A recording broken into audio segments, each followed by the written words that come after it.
This is Ronald Reed. He was a janitor and a gas station attendant. You may wonder what brings him to a video like this. Well, what if I told you this janitor had $8 million to his name before he died in 2014? And no, he didn't really win the lottery or win a huge prize, nor did he inherit the money. He just practiced the very mindset that can make any person rich. That mindset is the very act of saving consistently throughout his life and letting the magic of compounding do its wonders. This video was inspired by the book The Psychology of Money by Morgan Housel. There's a link in the description if you'd like to buy it.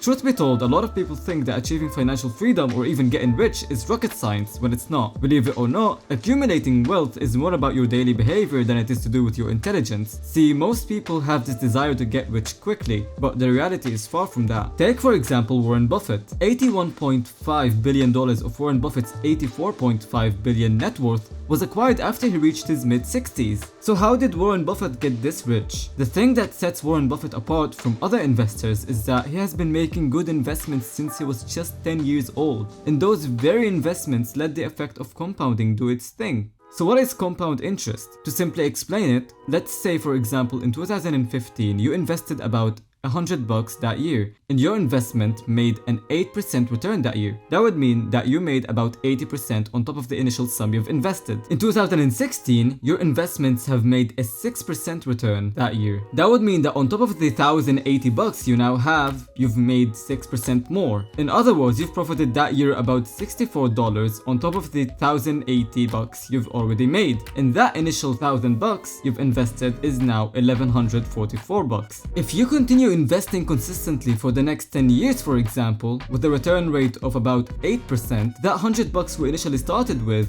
would then become $2,288. So you've literally doubled your money. If that's still not impressive, if you started investing when you just hit 18 and you only invested $1,000 and never touched that investment ever again until you hit 65, that $1,000 would then become a whopping $37,232. So compounding in a nutshell is basically your investments growing off of interest, and by interest that is generated on top of the original investment. Meaning that money in that case isn't really linear, and saving in that regard doesn't mean that if you put $1 in a savings account for 47 years, you'd end up with $47, but rather that your money's growth is exponential, and its growth rate is only going to increase as years pass by, since it will be growing at a bigger rate. One of the best ways you can make use of compounding whilst also maintaining a low risk level would be to invest in index funds. You can imagine index funds as this one big stock that has many more stocks within it. So by investing in it, your money is automatically distributed to all of the stocks that are within the index fund itself. For example, the S&P 500 index funds distribute all of the money you've put into them to the entire stocks that are within the S&P 500. This is a great solution because instead of investing in singular stocks within the S&P 500 and spending thousands of dollars, you can just buy one share of an index fund and already own a stake in all of them. Taking this approach of investing will shift your focus from short-term gains to long-term gains that will be achieved by the impact of compounding, all of which will play a crucial and fundamental role in your long-term financial success. You're not going to be able to leverage the power of compounding through quick and high returns, but rather through consistently investing and aiming for long-term growth. While compounding may be a key role in achieving wealth, I want you to look back to years ago when you were just a child. And I want you to remember your relationship with money. Most people hold pessimism for money, and that pessimism strives from multiple causes. You may have associated money with struggle if you've grown up poor. When children watch their parents fight over money, it creates this image of money being this threatening thing that you should always fear. It could be that you've grown up during a recession, the economy wasn't doing good, and so you'd constantly hear on the news money being associated with suicide, increased poverty, and so on. After all, money is our only means for survival. It makes sense that you would pay attention to it. For example, people who were born in the 70s saw a huge increase in the S&P 500 as they were growing, leading most people born in the 70s to have a positive view of the stock market, which made them more comfortable investing when they were adults. Whereas kids born in the 50s saw the stock market go absolutely nowhere, which pretty much led them to have a negative view on the stock market. This obviously comes in relation to where you're coming from as well. Say you're from a third world country, your views about money would be far different than a guy's views on money from a first world country. But if you consider all of the events that took place throughout history so far, the economy has only been growing. Holding a grudge against money won't let you attract it to you. It is better to have a long-term optimistic view on your money and the economy. Don't let a 20% drop in your portfolio or even a 40% drop in the stock market affect you. Be prepared for such moments because it would be foolish to assume they won't happen to you. This optimistic mindset will help comfort you when facing bumps on the road awaiting you. This obviously applies if you do invest responsibly to begin with, which I hope you do. The stock market is pretty much similar to life. It has ups and downs. You just have to be ready for them. It is one of the prices you'll have to pay in order to achieve financial success. With that being said, a great way to approach a long-term investing strategy during tough times would be to view market volatility as an entry fee to bigger gains. A lot of people, when they prepare themselves for a hike, they have a checklist of things they need to prepare or prepare to. This could be like bringing water along the trip, food, a compass, map, and so on. But there is this one thing that does highlight hiking, that it is risky. People do acknowledge that it is in fact risky, so they prepare themselves with stable equipment and take the precautionary measures to not end up hurt. But when it comes to investing in the stock market, many people expect investing in the stock market to be kind of like this get-rich-quick solution to all of their financial issues. They simply don't acknowledge the risks of investing in the stock market, how it is uncertain, for example, and try to implement tricks and strategies that are quite questionable. I'm sure you've already heard a finance guru tell you about how his investing strategy is 100% risk-free. It's easy to apply and you'll become rich overnight.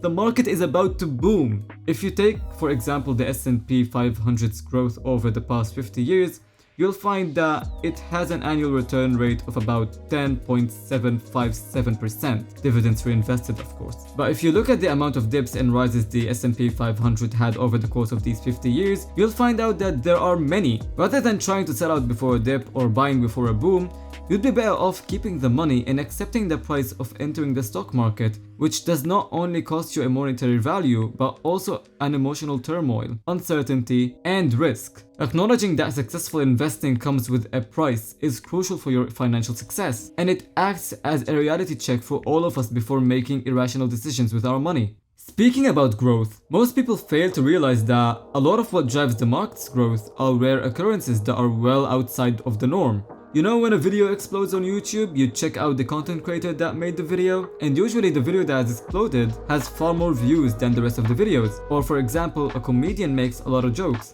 but one of his jokes went viral and brought him success. Such brief events are called tail events. An example of another tail event is venture capitalism. A lot of startups tend to fail, but all investors need to really profit from their ventures is those few tail events that will just cover their losses for the other startups that have failed. The best way to make use of tail events for your advantage while investing would be to diversify your portfolio. Own multiple stocks, or instead own index funds as we talked about in the beginning of this video. Don't worry about some stocks failing or getting average results from some of them as well. Success is often achieved through a few major wins or tail events that exceed your losses. Lastly, to achieve financial success, it is important to acknowledge the difference between being wealthy and being rich. More often than not, when scrolling through Instagram, for example, or any social media, we see celebrities, influencers with expensive cars, big houses, and expensive accessories. These items are very deceptive though, because although they indicate that a certain person might have money, all you know in fact is that they've spent say $1 million on a car or a watch. This person is rich, but they're not wealthy, because wealth is quite different. See, a wealthy person doesn't really flash his wealth,